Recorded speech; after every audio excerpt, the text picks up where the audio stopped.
On today's episode of I Read a Blue Post. Okay, no, but really, I want to put something out between the class videos for you guys, and this post in particular contains a ton of info, very much unexpected changes to Wrath, and Blizzard's design philosophies moving forwards into the expansion and beyond. It's a long old post titled Developer Update, a look at what's ahead for Wrath of the Lich King Classic. And I just want to start off by saying a little something which I feel is at the center of the post and the reason why they're starting to put out information like this.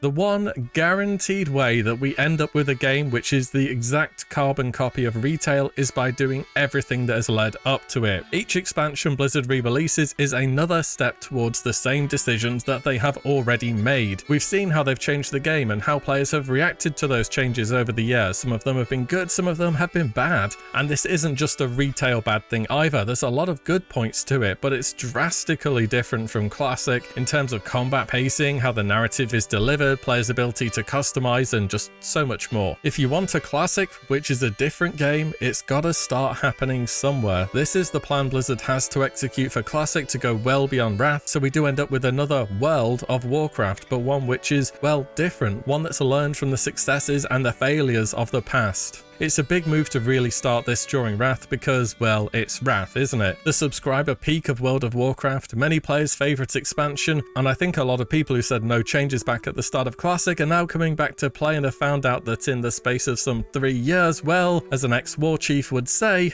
times change. So in some ways, it will be a different game, and that's not going to appeal to everyone. Nevertheless, that's the direction Blizzard is taking the game in Wrath, so let's take a look at what they say and what changes they already have in mind. They say with World of Warcraft expansion's design came changes to the game, and some of those changes were not consistent with the way classic World of Warcraft felt. Where should the evolution of the game stop if we want to retain that classic feel, even while releasing new content? The World of Warcraft Classic team has given this a lot of thought, and we would like to share with you today our pillars of design for what we call #some changes. Basically them saying where do we start doing things differently and how. Let's check out what their design pillars are then. First and foremost is nurture and protect social experiences. The compelling social experiences within WoW are why many of us first fell in love with the game. To retain these experiences, we want to help players build friendships and deepen their relationships with parties, raid team, guilds, and so on. One very big key to this is providing social proximity in our game, or in other words, having the chance to encounter the same people again and again. They say social proximity helps us inform our decisions about features like dungeons, raids, questing, phasing, and tools for finding party and raid members. So this little bit right here is why we are not getting the LFG as it was. This is why we have layering instead of sharding, and this means, unless it absolutely has to, why things are very much going to be confined to your own server. In fact, PvP is the only place where things are cross-server in Classic, and that's going for Battlegrounds as well as Arena, but I think that had to happen or it was just going to be dead content for too many servers. Blizzard are not letting go of this whole community idea, even if it's at the expense of updates which a lot of people are clearly asking for, as they want to differentiate the game from retail and take it in another direction. There will always be issues from this though, such as server population being widely skewed towards a handful of servers. There's definitely good and bad to it, but hey, at least Cataclysm is 100% not going to have LFR, I can tell you that right now. The next pillar, approachable and familiar. Class designs are more familiar with fewer changes from patch to patch. We love to see players with intrinsic motivations founded on exploration, experimentation, and wonder, in addition to pursuing more powerful items and epic storylines. We want to maintain this approachability and familiarity. This pillar works to limit changes we make, as that familiarity can easily be damaged. So this means it's always going to be last patch, and unless it doesn't make any sense to do so, things will be as consistent throughout the expansion from day one to the very end of it as they possibly can. Again, it's historically been a thing which has created both good and bad points. We have a really good idea of who's going to be the best healer or DPS or tank, and the same for which classes will perform best in PvP. You should not expect your class to change in any meaningful way beyond gearing in a classic World of Warcraft game. There's also an abundance of information online about absolutely everything dating all the way back to 2010, which certainly erodes that sense of discovery as well. Then again, that's just how things are these days. Dragonflight will be entirely new content, and if you follow it closely online, you're going to have a pretty good idea of who's going to be doing well day one. The only difference is that's very very likely to change over the course of the expansion. On top of that, despite us thinking that we know everything, there's always these little things that are discovered, ways to guarantee a chicken proc from engineering, a new dual wield arms warrior spec, and the discovery aspect can go beyond that too in rediscovering things. Thousands of players will be returning to have that "oh, I remember this" moment in WoW Classic after not having played for potentially over a decade. Classic has proven that you come for the nostalgia, but you stay because, well, damn, it's still a pretty good MMO even after all these years. Blizzard have given an example here of change for the sake of familiarity. They say we're planning for each raid tier of emblems to work the same, with one emblem dropped by the latest raid and used to purchase gear equivalent to those raids, plus a second emblem dropped by dungeons and older raids and used to purchase less powerful items. The final pillar they want to build the game on, the world, is the main character. They say we love your exploration and your player-driven stories, and want to make sure you have a reason to visit various locations in the world over and over again. Gathering and crafting professions are important to that sense of the world and its economy. And finally, they say this pillar means we need to preserve the world we have created from excessive changes. So I'm a little unsure on what really this means. Preserve the world from excessive changes. I mean, that didn't really happen until Cataclysm, when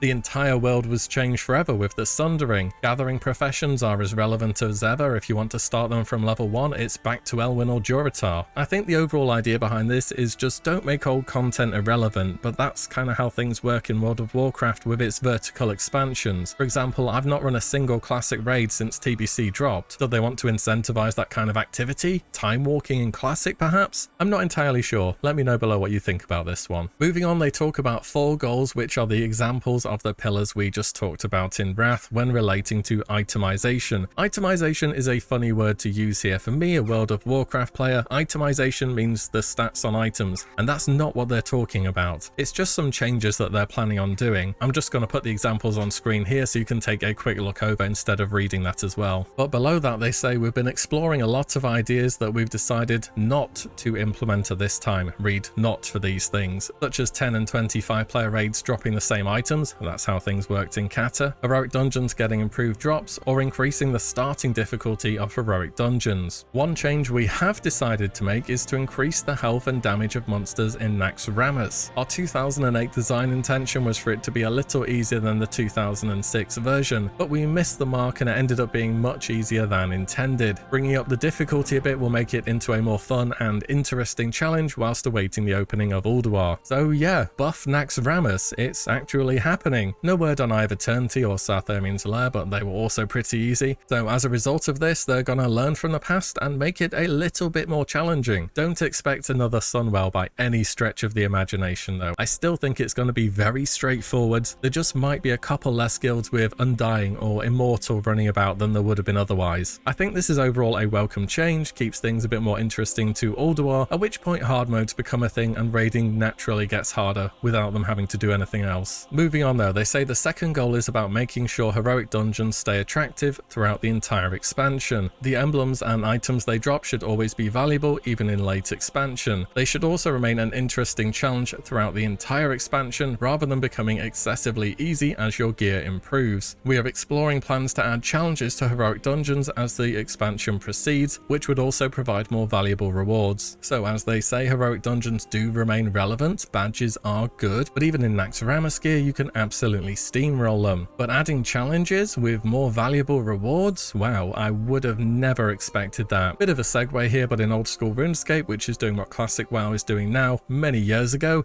they have a lot of the good updates from their retail version of the game reskinned to fit a more old school vibe. And I'm just saying Mythic Plus is a pretty popular feature in retail. I don't know if they'll take things that far, but I very much would enjoy seeing dungeons kept more relevant beyond a 10-minute blast to get my badges and then I leave. This could open up a whole new area of content for Classic, so I'm very interested to see what the future holds here. Finally, the itemization and raid lock systems for Wrath the Lich King evolved several times during the expansion. Rather than changing per phase, we want to make it more consistent. This means that emblems should drop and work in the same way every tier, set pieces should be acquired in the same way every tier, and ideally raid lockout should function in the same way every tier. To support this, both 10-player raids and 25-player raids will drop emblems of Valor at launch, whilst dungeons will drop emblems of Heroism, matching the design pattern for emblems that was used in Trial of the Crusader and ICC. So when I read this is, as we've already talked about the badge change earlier, which I think is fine. As for lockouts, as per the ICC patch, this means normal and heroic will share a lockout, which again I thought they would do, though I only really have one question about this. So in Trial of the Crusader, many basilisks contain a trinket that stacks between normal and heroic of the same raid. Take Death's Verdict here for example. If you can only run 125 per week, you would eventually be incentivized to run normal, even if you were capable of doing heroic purely for this one item. Blizzard did go on to change this in ICC, so trinkets with the same name don't stack anymore, but for Wrath these days, is it just tough luck, pick one lockout and that's all you get, or go and figure out what's your third bis, or instead is anything else planned to be done here? Finally, they say, we will keep these pillars in mind, nurture and protect social experiences, approachable and familiar, and the world is the main character. If the change doesn't serve them, then we won't make it, but if the change can strengthen those pillars, we will carefully consider it. So overall, let's just,